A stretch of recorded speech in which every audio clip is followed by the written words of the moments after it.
اور اس کے علاوہ جو دوسرا ہے، جو دوسرا پروویژن ہے آرٹیکل 17 کا، وہ ہے فائنینشیل ٹرانزیکشنز، فائنینشیل میٹرز، جو لین دین کے معاملات میں، لین دین کے معاملات میں آرٹیکل 17 وٹنس کو باؤنڈ کرتا ہے کہ وہ جب بھی کوئی ایسا کوئی فائنینشیل میٹر ہو، کوئی بھی ایسا جو ہے پیسے کا لین دین یا مالی لین دین کوئی بھی ہو، اس میں جو ہے سب سے پہلے تو 2 میل ہونے چاہیے، اگر نہیں ہے تو 1 میل اور 2 فیمیل.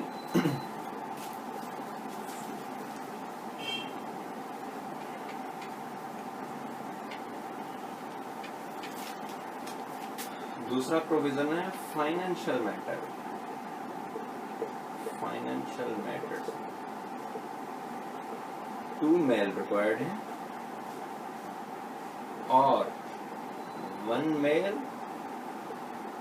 اور 2 فیمیل.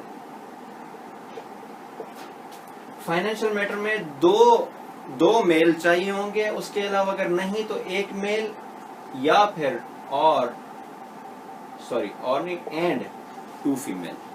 تو اس میں ٹرانزیکشن میٹر میں 2 مرد یا 1 مرد یا 2 عورتیں کی گواہی ایکسیپٹیبل ہے ان ٹرانزیکشن میٹرز، ان جو مالی مسائل ہوتے ہیں، جو فائنینشیل پیسے کی لین دین جو ہے، ان میں جو قرآن اور سنہ نے کرائٹیریا سیٹ کیا ہے وہ یہ ہے.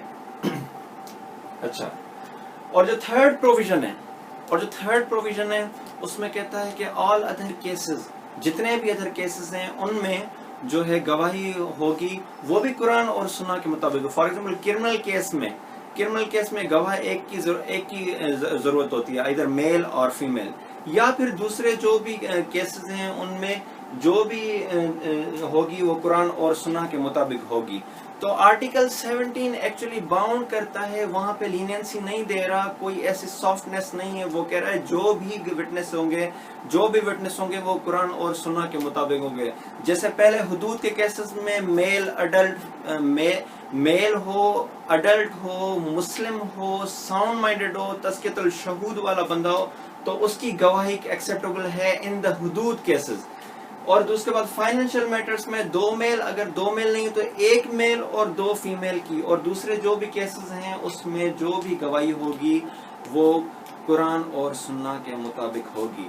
تو article 17 actually bounds you within the premises of Quran and Sunnah, and Article 3 has given us some soft picture, some soft posture, some softness in its provision.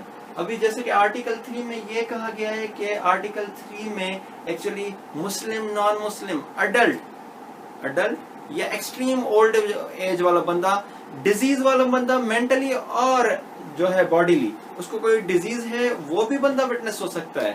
اور اس کے علاوہ جیلڈ بندہ بھی ہو سکتا ہے اگر وہ ہو کہ اس کی جو حرکات تھیں اس نے امپرومنٹ کیے، پر نہیں پرجری والا جو بندہ جیل جا سکتا ہے، گیا ہے، کنوکٹ ہو چکا ہے، وہ کبھی بھی کمپیٹنٹ نہیں ہے کہ وہ گواہی دے. اچھا، اس کے علاوہ اگر کمپیٹنٹ بھی ہے اور ایڈمیزیبل بھی ہو گیا کورٹ کے اندر، اگر کمپیٹنٹ بھی ہے کوئی وٹنس اور ایڈمیزیبل بھی ہو گیا، ابھی اس کی ایکچولی چیک کرنی ہے کریڈیبلٹی. ابھی کریڈیبلٹی چیک کرنے کے لیے فرسٹ آف آل جو مین طریقہ ہے وہ کراس کا آزانا چاہیے. اچھا، تو ہم بات کر رہے تھے کہ بندہ کمپیٹنٹ بھی ہو، وٹنس کمپیٹنٹ بھی ہو اور ایڈمیزیبل بھی ہو گیا کورٹ کے سامنے، اور اس کے بعد ایسے نہیں ہے کہ اگر وہ کمپیٹنٹ ہے اس نے گواہی دی اور سزا ہو گئی، ایسے کبھی بھی نہیں ہوگا. اس کے لیے یہ ہوگا کہ اس کی کریڈیبلٹی چیک کی جائے گی. کریڈیبلٹی چیک کرنے کے لیے جو طریقہ ہے وہ ہے کراس ایگزامینیشن. اس کا کراس ایگزامینیشن ہوگا، اگلا وکیل اس سے سوالات کرے گا کہ یہ جو ہے ادھر یہ جھوٹ تو نہیں بول رہا. تو یہ ایکچولی پروسیجر ہے کہ کیسے اس کی کریڈیبلٹی چیک کی جائے گی. اگر کریڈیبلٹی میں وہ اگر سچ بول رہا ہے تو پھر سزا ہوگی، اگر جھوٹ بول رہا ہے تو کبھی بھی سزا نہیں ہوگی. تو actually this is the procedure to check the credibility of person, which is cross examination. Cross examination کے تھرو کسی بھی بندے کی جو ہے کریڈیبلٹی چیک کی جا سکتی ہے. تو یہ تھا about the article 3 and article 17. article 3 was given leniency and article 17 is not given any leniency. it is operational under Quran and سنہ. یہ قرآن اور سنہ کے تحت چل رہا ہے. اس کے لیے جو بھی وٹنس ہوں گے جو قرآن اور سنہ نے بتائیں وہی ہوں گے. اور آرٹیکل 3 میں اگر گواہ قرآن اور سنہ کے مطابق نہیں ہے اور تو پھر وہ اینی ادر کسی بھی جو بھی بندہ اس وقت اویلیبل ہوگا اس کی بھی گواہی لے یعنی ایکسیپٹیبل ہوگی, کورٹ ایکسیپٹ کر سکتی ہے. تو آرٹیکل 3 جو ہے ایکچولی lenient provision of قانون شہادت آرڈر, اور آرٹیکل 17 از ویری اسٹرکٹ. یہاں پہ حدود کیسز کے اندر یا فائنینشیل میٹرز کے اندر یا اینی ادر جو کیسز ہیں وہ قرآن اور سنہ کے مطابق جو ہے گواہی قبول کرے گا. اور جو آرٹیکل 3 ہے وہاں پہ میل فیمیل مسلم نان مسلم کو بھی گواہی کی اجازت دے دی ہے. اور آرٹیکل 3 کے اندر جو ایکسٹریم اولڈ ایج یا ٹینڈر ایج, بچہ ہے چھوٹا ٹینڈر ایج, آرٹیکل 17 میں کہہ رہا ہے نہیں adult, only adult is acceptable. Article 3 کا کہہ رہا ہے تو بھائی اولڈ ایج بھی ہو اور ٹینڈر ایج میں بھی ہو, بھلے وہ ڈیزیز ہو اس کو مینٹلی اور باڈیلی, پر آرٹیکل 17 میں کہتا ہے نہیں, only sound minded person is acceptable. Article 3 کے اندر لونیٹک والا بندہ جس کو فٹس پڑ رہے ہوں, جس کو جھٹکے لگ رہے ہوں, اور وہ کبھی صحیح ہوتا ہے کبھی اس کی طبیعت خراب ہو جاتی ہے. جب صحیح ہوتا ہے تو اس کی جو گواہی ہے وہ قابل قبول ہے, اور جب وہ اس کی طبیعت بگڑ جاتی ہے تو چاہے اس کی جو بھی گواہی ہوگی وہ ایکسیپٹیبل نہیں ہے. لیکن یہاں اس پہ ساؤنڈ مائنڈیڈ کی شرط لگا دیتا ہے کہ بندہ ساؤنڈ مائنڈیڈ ہونا چاہیے. اور وہاں پہ کہہ رہا ہے بندہ اگر جیل بھی جا چکا ہے اٹ ڈزنٹ میٹر, جیل بھی جا چکا ہے اٹ ڈزنٹ میٹر. پر یہاں پہ تزکیۃ الشہود کی پابندی کنڈیشن اور مین ریکوائرمنٹ دی گئی ہے کہ اس کا جو ریکارڈ ہے وہ صاف ہونا چاہیے, وہ یعنی وہ بندہ ماضی میں کوئی بھی ایسے جرم میں ملوث نہ ہوا ہو. تو یہ تھا ریگارڈنگ آرٹیکل 3 اینڈ آرٹیکل 17. ملتے ہیں اپنے نیکسٹ لیکچر میں. Thank you very much.